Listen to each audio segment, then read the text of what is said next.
Assalamualaikum warahmatullahi wabarakatuh. Saudara seiman, kembali lagi di channel Hikmah.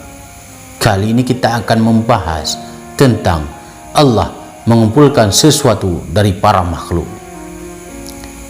Ketika Allah subhanahu wa ta'ala akan mengumpulkan para makhluk, maka dihidupkanlah malaikat Jibril, Mikail, Israfil dan Izrail alaihissalam. Yang pertama dihidupkan adalah malaikat Israfil alaihissalam. Maka diambillah sangkakala dari arasy.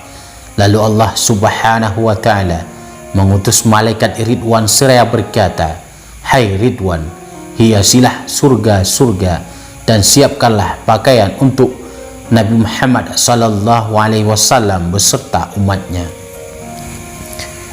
Kemudian mereka para malaikat mendatangi Burak, mahkota Taj dan bendera pujian Liwaul Hamdi dan dua macam pakaian dari surga. Jadi yang pertama dihidupkan dari bangsa binatang melata adalah Burak. Allah subhanahu wa ta'ala berfirman, "Berilah dia pakaian." Maka Burak diberi pakaian pelana yang bertahtakan permata dari yakut merah dan kendalinya dari zabarjud hijau dan dua buah hiasan yang berwarna hijau dan kuning. Lalu Allah subhanahu wa ta'ala berfirman pada mereka, "Pergilah kalian ke kuburan Nabi Muhammad sallallahu alaihi wasallam." Maka pergilah mereka dan menemukan bumi yang telah rata dan tidak berpenghuni. Mereka tidak bisa mengetahui di mana letak kubur Nabi Muhammad sallallahu alaihi wasallam. Kemudian tampaklah Nur Muhammad yang menyerupai liang dari kuburnya menembus ke tengah langit.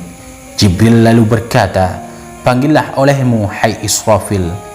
Engkaulah yang mengiring para makhluk dengan tanganmu." Israfil berkata pada Jibril, "Panggillah olehmu, karena sesungguhnya engkau adalah kekasihnya di dunia." Jibril berkata, "Aku malu kepadanya." Israfil pun berkata, "Panggillah olehmu, hai Mikail." Mikail lalu berkata, "Assalamualaikum ya Muhammad." Tidak ada jawaban.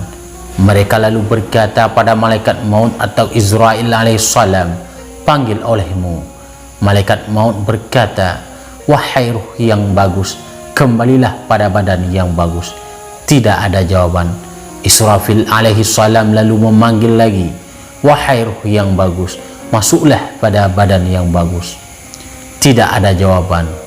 Israfil lalu memanggil lagi, "Wahai ruh yang bagus, berdirilah untuk memutuskan hukum dan hisab dan menghadaplah pada Ar-Rahman, Zat yang Maha Pengasih."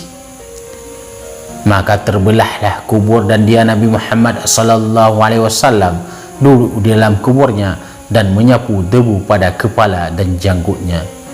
Jibril lalu memberikan padanya dua buah pakaian dan Burak.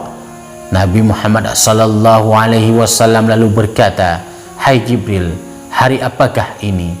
Malaikat Jibril menjawab, "Ini adalah hari kiamat, hari yang payah dan hari penyesalan. Dan ini hari Burak, hari perpisahan dan hari pertemuan." Nabi Muhammad sallallahu alaihi wasallam berkata, "Hai Jibril, hiburlah aku." Malaikat Jibril berkata, "Surga telah dihiasi untuk menyambut kedatanganmu dan neraka telah ditutup."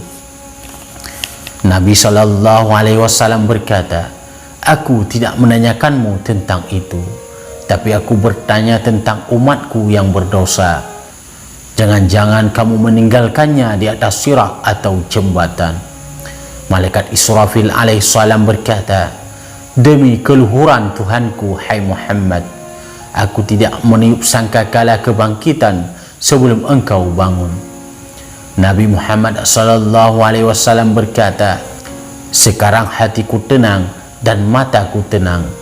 Maka diambillah mahkota dan hiasan, lantas dipakaikan pada Nabi Muhammad sallallahu alaihi wasallam, lalu dinaikkan di atas Burak. Wallahu a'lam. Semoga bermanfaat. Assalamualaikum warahmatullahi wabarakatuh.